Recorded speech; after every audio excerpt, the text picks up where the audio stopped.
जो 318 रन बनाकर जो ऑस्ट्रेलिया टीम है वो आउट हुई है। क्या इस सूरत हाल में आपको लग रहा है इस मैच की? जी, पाकिस्तान का रिप्लाई अच्छा है और एक शान मसूद जब से क्रीज पे आए हैं थोड़ा सा पॉजिटिव रन स्कोरिंग भी हो रही है। इमाम उल हक के बारे में मैं कहूंगा कि वो हमेशा ओवर डिफेंसिव हो जाते हैं। क्रीज पे जरूर टाइम वो स्पेंड करते हैं लेकिन वो एक नलीफाई हो जाता है, वो कोई एडवांटेज नहीं होता क्योंकि वो स्कोरिंग बहुत स्लो कर रहे होते हैं। तो वही सूरत हाल आज भी थी और ये हमेशा कहा जाता है कि पॉजिटिव रहें, जरा स्कोरिंग ज्यादा करें। तो बहरहाल ये कि वो आउट हो गए हैं लेकिन ये कि उसके बाद से शान और अब्दुल्ला शफीक खासतौर पे बहुत अच्छा खेल रहे हैं। तो लेट्स होप कि पाकिस्तान एक अच्छा टोटल कर सके, पोस्ट कर सके। इससे पहले मैं ये कहूंगा कि 318 जो ऑस्ट्रेलिया के रन्स थे उसमें 52 एक्स्ट्रास थे। यानी अगर आप उन 52 एक्स्ट्रास को माइनस कर दें, ऑस्ट्रेलिया जो है वो सिर्फ 260 पे ऑल आउट हुआ है। लेकिन 52 एक्स्ट्रास इज जस्ट अनपार्डनेबल, बहुत बिल्कुल हरगिज नहीं होना चाहिए था। और इसमें बाइज और लेग बाइज बहुत ज्यादा हैं, वाइड 15 हैं। तो that reflects poorly on Pakistan. Obviously, test cricket के अंदर wide is a crime, I believe. बिल्कुल आप ठीक कह रहे हैं। अच्छा वैस, ये बड़े अच्छे कुछ नुकात की जानिब इशारा किया। 44 गेंदों का सामना किया इमाम उल हक ने एंड ही स्कोर्ड 10 रन्स। क्या विकेट के ऊपर सेट होने के लिए आपको 44 गेंदों से भी ज्यादा बॉल्स चाहिए कि उसके बाद आप एक सिली मिस्टेक करें और आप आउट हो जाएं? I mean isn't it enough to get settled, to get set on a crease against Australia? Imran भाई, मैंने कल भी आपको बात की थी कि अगर ऑस्ट्रेलिया के खिलाफ अगर आप लोग जीतना चाहते हो, देखें ड्रॉ के, मैं तो नहीं जाऊंगा ड्रॉ पे, मैं जीतना चाहूंगा, तो आपने एग्रेसिव मोड में रहना। अगर आप ऑस्ट्रेलिया के खिलाफ डिफेंसिव मोड में जाओगे तो वो आपको हर्ट करेगी, क्योंकि अगर आपने कामयाब रहना है, ऑस्ट्रेलिया का एक फंड है, एग्रेसिव खेलोगे तो वो बेचारे शैलो में जाएंगे ऑस्ट्रेलिया वाले। इमाम उल हक का यही तो इशू रहा है। मैंने कल भी आपसे पॉइंट आउट किया था कि आपकी जो ओपनिंग डिपार्टमेंट है वो बहुत ज्यादा मैटर करता है। आज हकीकतन बात है, जब सुबह उठा तो लिटरली वो एक ड्रामा सीन नहीं होता कि मैंने अपनी आंखें रब करके देखा, मैं कहा ये हाईलाइट पिछली तो नहीं कोई लगी, ये क्या हुआ आज ऑस्ट्रेलिया के साथ कि एकदम सारे आउट होके वापस चले गए। तो पाकिस्तान का दिन बहुत अच्छा रहा, बॉलिंग आपकी बहुत जबरदस्त थी, लेकिन जो बैटिंग में बार बार मैंने कहा ना, लोग पक्के हैं बात सुन सुन के, इंटेंट वो कहीं ना कहीं स्टिल मिसिंग है। आपको ओपनिंग डिपार्टमेंट देखें, जब तक आप एग्रेसिव स्टार्ट, मैं नहीं कहता कि आप हर बॉल के लिए आप बाउंड्री के लिए जाएं, ऑब्वियसली जो अच्छी बॉलर्स को आपको इज्जत भी देनी पड़ती है, लेकिन बैड बॉल्स को आपको निकालना भी पड़ता है। तो सबसे बड़ा जो मसला हमारा रोटेट द स्ट्राइक का बहुत बड़ा एक इशू। अभी भी आप देखें कि शान मसूद और जब अब्दुल्ला शफीक अपना बैटिंग कर रहे थे तो कहीं ना कहीं लगता है कि मिसकम्युनिकेशन भी बीच में होती है, गैप है कम्युनिकेशन का, क्योंकि रनिंग बिटवीन द विकेट्स अभी भी आपकी उस लेवल की नहीं। लेकिन पाकिस्तान ओवरऑल अगर आज देखूं तो बहुत अच्छा इस वक्त तक क्रीज के ऊपर दोनों बैट्समैन मौजूद हैं। अल्लाह करे इतना बड़ा कोई स्कोर तो नहीं है। पाकिस्तान ने बहुत जबरदस्त बॉलिंग का मुजाहरा किया। आमिर जमाल की बात करूं, चाहे शाहीन की बात करूं, चाहे हसन अली की बात करूं, तो आई होप कि पाकिस्तानी बैट्समैन इस चीज को अंडरस्टैंड करें कि ये टेस्ट मैच कितना इंपॉर्टेंट है। और लिटरली कह रहा हूं, एमसीजी की विकेट बैटिंग ट्रैक है, इस पे बैट्समैन बड़ा अच्छा स्कोर भी करते हैं। मैंने कहा ना कि डेविड वार्नर के लिए बड़ा जबरदस्त अपना बैटिंग ट्रैक है। तो आप ये समझते हैं कि जिस पेस से अभी हम खेल रहे हैं, जैसे अब्दुल्ला का स्ट्राइक रेट 52 है, शान मसूद 57.69 के स्ट्राइक रेट से खेल रहे हैं, आप समझते हैं कि इसको मजीद हमें फर्दर ट्रिगर करना चाहिए या ये ठीक है? देखिए इस वक्त अगर मैं बात करूं पाकिस्तान का, देखें ना, दो चीजें इमरान भाई, अगर मैं जितना मर्जी भी कहता रहूं एग्रेसिव खेलना, एग्रेसिव आपको पता है पाकिस्तान का तो अगर पूरा ट्रैक रिकॉर्ड देखें तो एग्रेशन तो पाकिस्तान ने ज्यादातर नहीं दिखाया। आपको बहुत कम नजर आता है कि पाकिस्तानी टीम एग्रेशन के अंदर आपको नजर आए बैटिंग करते हुए। जैसे फखर जमान ने once in a blue moon वो जाके न्यूजीलैंड के खिलाफ जो इनिंग्स खेल दी थी वनडे के अंदर। तो जिस तरीके से पाकिस्तान टीम इस वक्त चल रही है और खास करके आपकी विकेट्स इंटैक्ट हैं, तो इट्स बेटर कि आप विकेट्स अपने हाथ में रखें। लेकिन फिर मैंने कहा ना कि आप डॉट बॉल ज्यादा खेलेंगे, वो प्रेशर आपकी मिडिल ऑर्डर पे आएगा, आपके बैट्समैन पे आएगा। आपको रोटेट द स्ट्राइक बड़ी इंपॉर्टेंट है। अगर आपके प्लेयर्स रोटेट द स्ट्राइक करते रहते हैं, विकेट्स इन हैंड आपकी रहती हैं। अभी तक तो बहुत अच्छी परफॉर्मेंस पाकिस्तान टीम की गई है। अभी चाय की ब्रेक हुई है, अभी तक आपकी एक विकेट गई है, 250 समथिंग ऑड रन से अभी आप लोग पीछे हैं। लेकिन अगर ये दोनों पार्टनरशिप अगर कामयाब होते हैं बनाने में, फिर आपको पता है बाबर आजम पे फिर मैं वही बात करूंगा, कल भी बात कर रहे थे कमेंटेटर्स, आज भी बात कर रहे थे, क्राउड का भी शोर था, सारे मामला आते हैं। He is one of the best batsman in the world, सब चीजें हैं। बात करते हुए भी डर लगता है, लोग एकदम ट्विटर पे शुरू हो जाते हैं कि भाई आप कौन से इतने बड़े क्रिकेटर हैं जो उनके खिलाफ बात करें। लेकिन एक चीज अब जिम्मेदारी है, आप कप्तानी से उतरे हैं, आप बड़े बैट्समैन हैं, बड़ा बैट्समैन आप बन के दिखाएं। आप बताएं कि मैं हाँ बल्ले से जवाब मैं देना जानता हूं, मैं बड़ा बैट्समैन हूं। तो उनके ऊपर बहुत बड़ी प्रेशर है बाबर के ऊपर। इरशाद साहब, do you agree with Awais कि बाबर आजम के ऊपर एक जिम्मेदारी भी ज्यादा है? और ऑब्वियसली जिस एग्रेसिव अप्रोच की बार बार अवैस बात कर रहे हैं, पाकिस्तान को इस एग्रेसिव अप्रोच के साथ ही खेलना चाहिए। किया और बिल्कुल सही बात है कि पाकिस्तान को एक फ्रेम ऑफ माइंड पॉजिटिव रखना चाहिए और एक अच्छी पोजीशन में उनके बॉलर्स उनको ले आए हैं और अब जो बैट्समैन हैं वो भी स्टेडली खेल रहे हैं, तो इसको एडवांटेज बनाना चाहिए और एक अच्छा स्कोर करना चाहिए और 318 कोई इतना बड़ा स्कोर नहीं है, उससे आगे जाना चाहिए इंशाल्लाह।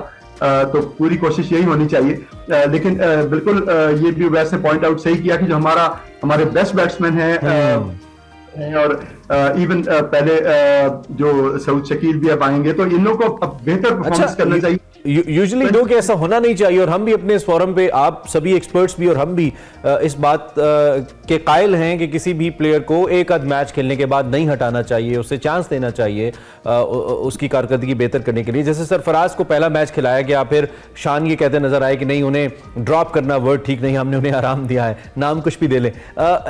इमामुल हक में ऐसा क्या है, वो क्यों इनविंसिबल हैं पाकिस्तान के अंदर बुरा परफॉर्म करने के बावजूद, चाहे वनडे मैचेस हों, चाहे वो मौजूदा टेस्ट मैचेस हो, टेस्ट सीरीज हो, इतना बुरा परफॉर्म करने के बावजूद क्यों वो उनको नहीं छेड़ा जाता अपनी जगह से?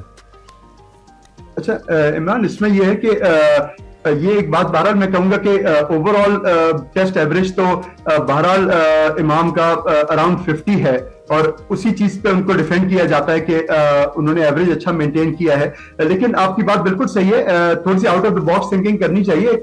एक ओपनर को अगर वो रेगुलरली उस तरह से नहीं खेल रहा है पॉजिटिवली और बड़े स्कोर्स नहीं कर रहा है कंसिस्टेंटली, तो डेफिनेटली किसी और अच्छे ओपनर को ट्राई करना चाहिए। इस दफा यंग साइम अयूब को भी ले गए हैं, बहुत प्रोलिफिक प्लेयर हैं वो और बहुत ही डैशिंग प्लेयर है, तो मेरे ख्याल में कोई हर्ज नहीं है कि अगर थर्ड टेस्ट में उनको ट्राई करें और बिल्कुल सारे जो फॉर्मेट्स हैं उसमें वो खेलते हैं फर्स्ट क्लास में और बहुत टैलेंटेड प्लेयर्स हैं, तो मेरे ख्याल में बिल्कुल एक्सपेरिमेंट करना चाहिए पाकिस्तान को। What do you say, Awais, on this, on about Imamul Haq? देखिए, इमाम का तो ऑब्वियसली एवरेज की उन्होंने बात की, तो झूठ नहीं, अगर उनकी एवरेज देखें तो 50 की ऑड रन, और ऑब्वियसली जब आप 50 रन पे देखते हो तो आप कहते हो हाँ यार he suited to batting of Pakistan के, चलो जी इनको ओपन करवा दें। लेकिन अगर मैं हालिया से मैं देखूं तो डिक्लाइन बहुत ज्यादा इमाम की इनिंग्स में है। आपको मुझे याद हो, मैंने आपसे एक बात इमरान भी उस दिन की थी कि आई गेस ऑफ एयर में कर रहा था कि जब मैच स्टार्ट हो रहा था पहला टेस्ट मैच, तो इमामुल हक की वीडियो चल रही थी ट्विटर पे जहां पर उनकी 2 स्निक्स लगी थी और लोगों ने लिखा हुआ था ऊपर या अल्लाह खैर करी क्योंकि पहला टेस्ट मैच स्टार्ट होने वाला है। तो वो जो एक इश्यू उनका रहा है, ज्यादातर स्निक का बात करूं या ज्यादा स्लिप कॉर्डन एरिया के अंदर वो कैच देते हैं। आज भी देखें वो बॉल बहुत अच्छी थी, ये नहीं मैं कहता कि इमाम ने गलत शॉट खेली है, वो लिटरली बहुत अच्छी बॉल पड़ी है, वो बॉल अपना थोड़ा बहुत मूवमेंट भी मिली है स्पिनर को जहां पर वो आउट है। मैंने इसलिए कहा ना कि पाकिस्तान ने कहीं ना कहीं बॉलर्स ने बहुत जबरदस्त परफॉर्मेंस दिखाई है। ऑब्वियसली थिंक टैंक जो वहां बैठा है उसको बेहतर पता है विकेट कैसी है, अगर मैं यहाँ बैठ के बात करूं, लेकिन शायद एक स्पिनर से आप शॉर्ट हो, स्पिनर को होना चाहिए था अगली इनिंग्स के लिए कि पाकिस्तान अच्छा जो उनसे एक ज्यादा प्रेशर डाल सकता है यहाँ पर। लेकिन अगर आप ओपनिंग डिपार्टमेंट की बात करें, मैंने लास्ट टाइम भी ये बात की थी कि आपके पास 2 चले अच्छी बात है, एक वार्म अप मैच आपको फिर मिल गया था जहां पर आप अपने तगड़े प्लेयर्स को ट्राई कर सकते थे, साइम को कर सकते थे, दूसरे मामला को क्या आपके पास आइडिया होता है कि यार हाँ ये लड़का इसमें सूट कर सकता है। क्योंकि चाहे आप इंग्लैंड की बात करें चाहे आप ऑस्ट्रेलिया की बात करें, इनके जो ओपनर्स हैं इन्होंने तो पूरा डायलेमा ही चेंज कर दिया। एग्जैक्टली, मैं इसी तरफ इशारा करना चाह रहा था कि एक नेचुरल गेम भी तो एक नेचुरल रिदम भी तो एक प्लेयर का होता है ना। जैसे हम वार्नर की बात करते हैं, वो चाहे जितने चांसेस ले, हर मैच के अंदर 1-2 चांसेस वो लेता है, उसको चांसेस मिलते हैं, लेकिन वो अपनी नेचुरल गेम खेलता है और उससे होता क्या है कि वो एक टीम का ऐसा पैटर्न सेट करके शुरू में जाता है। इवन उस्मान ख्वाजा को भी मैं इसमें कोट कर सकता हूं, ऐसा पैटर्न सेट करके जाता है कि टीम के लिए मुश्किल नहीं होती है फिर 300-400 रन बोर्ड के ऊपर लगाना। तो एक नेचुरल गेम भी तो प्लेयर को अपनी करनी चाहिए। हमारे जो ओपनर्स हैं वो इन खुतूत पे क्यों नहीं सोचते? क्या उनको कोई बता नहीं रहा या वो खुद नहीं करना चाहते, खुद डिफेंसिव हो जाते हैं? देखिए, डिफेंसिव असल में माइंडसेट की बात होती है, लेकिन मैंने कहा ना कि उस डेविड वार्नर से तो हमें इश्क है ना कि हम उसको हमेशा ही कहते हैं भाई चल मेरा बच्चा तू स्कोर कर, कोई मसला नहीं, हम इधर बैठे हुए हैं, हम कैच भी ड्रॉप कर देते हैं और उसको फिर बाउंड्रीज पे इश्क है, 100s और 50s से इश्क है। चाहे पिछले टेस्ट मैच की आप बात करें, पिछले जो टेस्ट सीरीज पाकिस्तान ने खेली थी उसमें भी आपने ड्रॉप किया था। वहाब रियाज अली कल झलकियां देख रहा था, उसमें भी कल वहाब रियाज की बॉल पर ड्रॉप किया, शाहीन वाली बॉल पे अब्दुल्ला ने कर दिया। एक चीज पता है कि अच्छी है, वो आप वाली बात बिल्कुल ठीक है कि जब आप ऑस्ट्रेलियन माइंडसेट को देखें ना तो मेरे साथ क्योंकि जब एक्स क्रिकेटर सकलैन मुश्ताक बैठे तो उन्होंने एक मुझे बात बताई थी कि इसका जो ऑस्ट्रेलियन माइंडसेट होता है वो ये होता है इमरान भाई कि जिस वक्त ऑस्ट्रेलिया पहला अगर 1 ओवर की बात मैं करूँ ना, 1 ओवर वो स्टार्ट में चेक करते हैं कि बॉल की मूवमेंट क्या है, सीम मूवमेंट क्या है, एयर में कितना मूव कर रही है बॉल। जब उनको जज हो जाए ना कि हाँ ये चीज हो रही है, दूसरे ओवर में वो लिटरली अपनी एक बाउंड्री लाजमी निकालते हैं कि एग्रेसिव वो रखते हैं अपने आप को, वो शैलो में नहीं जाते बिल्कुल ठीक। आपको। लेकिन वो माइंडसेट की बात है कि यार हाँ मैंने एग्रेसिव रहना है, मैंने शैलो में नहीं जाना, मैंने एग्रेसिव खेलना है, यहाँ पर मैंने स्कोर करके अपनी टीम को देना है। मैंने बताया ना बेसबॉल क्रिकेट ने और ऑस्ट्रेलिया क्रिकेट ने बिल्कुल चेंज करके रख दी है टेस्ट क्रिकेट। आप देखें वो आते हैं, वो एग्रेसिव खेलते हैं, 150 करें 100 करें और फिर उसका रिजल्ट भी तो वैसे निकलता है। अच्छा रिशाद साहब, हम काफी दिनों से बात करें लेकिन हम स्पेक्टेटर्स पॉइंट ऑफ व्यू से बात नहीं करें। मैं कुछ न्यूज़पेपर स्टोरीज भी पढ़ रहा था, पाकिस्तानियों के जो बूथ्स हैं वो भर रहे हैं, पाकिस्तानी आ रहे हैं देखने के लिए, और ऑस्ट्रेलिया में एक बड़ी तादाद है पाकिस्तानियों की जो वहां पे रहते हैं। क्या मायूस हो रहे होंगे या क्या आपको क्या लगता है कैसी क्रिकेट देखने को उनको मिल रही है, और पाकिस्तान टीम की क्या रिस्पॉन्सिबिलिटी है टुवर्ड्स दीज एक्सपैट्स, उनको एंटरटेन करने के लिए उनके घर में खेलने गए हैं हम? जी हाँ, मेरा ख्याल है ये बहुत अच्छी बात है और बड़ी खुशाइंद है कि पाकिस्तानी ज्यादा से ज्यादा आ रहे हैं स्टेडियम में, और जितना भी हैं वहां पे वो इंटरेस्ट ले रहे हैं। तो मैं समझता हूँ कि वो कोई ऐसी मायूसी वाली बात तो नहीं है, क्योंकि बहरहाल पाकिस्तान का ट्रैक रिकॉर्ड ऑस्ट्रेलिया में कोई बहुत अच्छा नहीं है, तो उस हिसाब से हम मायूस इस बार भी नहीं करेंगे लग रहा है।